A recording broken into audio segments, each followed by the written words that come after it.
Good morning guys, welcome back to my channel, and as you can see, my shirt's inside out. I just woke up not that long ago and I thought there's no better time to talk about macronutrients and calories. I just want to have this conversation with you to give you a little bit more insight in terms of what goes into determining those two things, macros and calories.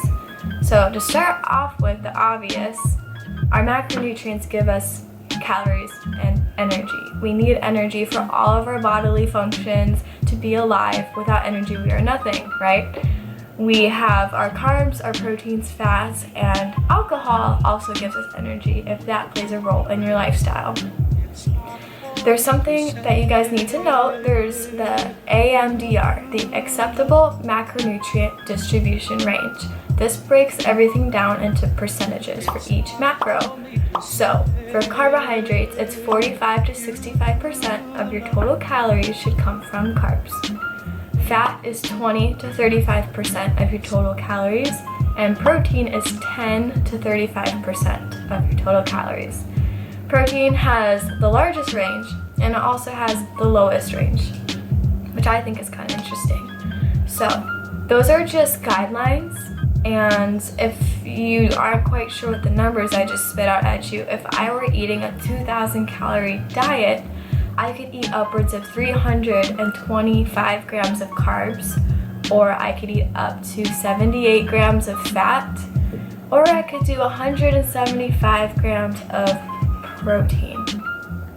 I can't do all of those because I would exceed 100% of my calorie intake, and I do want to mention that for protein, on a 2,000 calorie diet falls between 50 and 175 grams.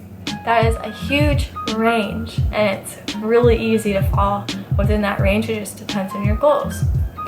So your goals and your individual person, it's what determines everything. How many calories you need and what your macronutrient balance should look like, right? But to move on to calories here, it's really easy to say, hey Google, how many calories do I need? And then you enter your age, your gender, height, weight, and it'll give you a number. How easy, right? The number could just be your resting metabolic rate. Milo has a sock. How many calories you need to lay in bed and for your organs to function. Or let's say the equation gives you an option to select how active you are. Okay, that will bump your calories up a little bit more because you're getting out of bed, you are being active, and you're doing things. So there's that. I do need to let you guys know, and you have to understand that these equations are predictions. They are estimates. They are not the end-all be-all. They aren't exactly what you need.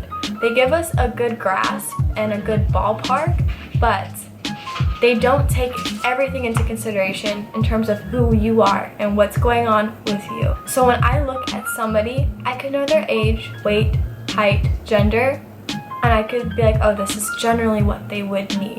But I can't look at somebody and say, I know how their metabolism is. You can't figure that out by looking at somebody or asking them a question. In order to know this, you would have to do more extensive testing, like doing a DEXA scan. A DEXA is an x-ray, and it can tell you your body composition. How much of your tissue is bone or fat or muscle. It will tell you that specific number for your body. You would also need something called a core test, K-O-R-R test. And this will give you how many calories you need. It doesn't look at your tissues, it looks at how many calories you need. So with those two together, you can individually find out your calorie needs roughly, like that's probably as exact as you're going to get. And then you can also better determine what macros are more appropriate for you. Okay? That is how much extra work we would have to do to get an exact number. It is not realistic in most scenarios. I cannot tell you guys how many times it's happened where I give a recommendation for a patient and their nurse is very concerned, why are they only getting that much? That doesn't seem like enough. I have to explain the reasoning for it, okay? It could be some sort of difference in physiological demand.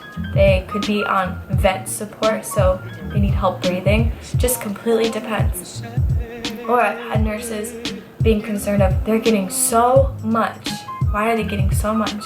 I have to explain to them, oh, their age, they have a fever, they've had severe weight loss, they have this. Like, you have to consider the whole person. My predictive equation can only do so much, and then I have to fill in the gaps. It goes the same for you if you're a healthy person. It just depends on what else is going on in your life as an individual. And that's where, if you're really concerned, you are on a weight loss journey and you haven't had that success that you're looking for, having help from a professional who can explain to you why things are happening the way that they are and why you may need to try different things, just to put your mind at ease and to explain, educate you on the process, because it can be really discouraging. A lot of this is trial and error, and we get discouraged with the error. But I will say, if you guys know what doesn't work, you are one step closer to finding what does work. You just have to keep going forward. So with all of that being said, it is so imperative that you take recommendations that you see on social media with a grain of salt. Please don't take anything an influencer says to heart about your specific needs, okay? Generally, I don't mind if influencers give a recommendation that can be applied to everyone. Eat more vegetables, eat more fiber, drink more water, go and be active.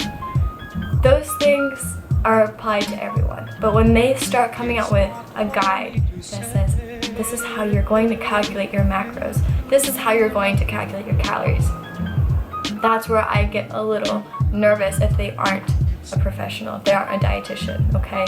So please, don't fall for that. Don't waste your money and invest in yourself properly. So I just wanted to give you guys a little bit more insight into those things. You guys need to know how complex calorie needs are and ultimately macronutrient needs, and just things will shift all the time depending on where you are in your journey and where you're trying to go. Everything depends on you.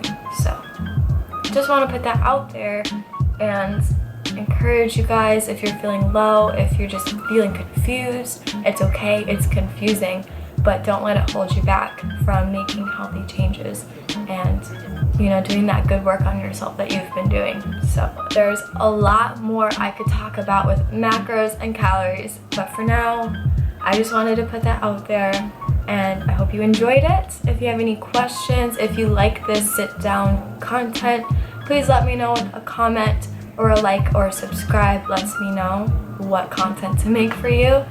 Pretty sure there will be a workout video after this, after I'm done talking, so if you're into that, stay tuned. All the details will be in the description below, and I'll see you guys next time.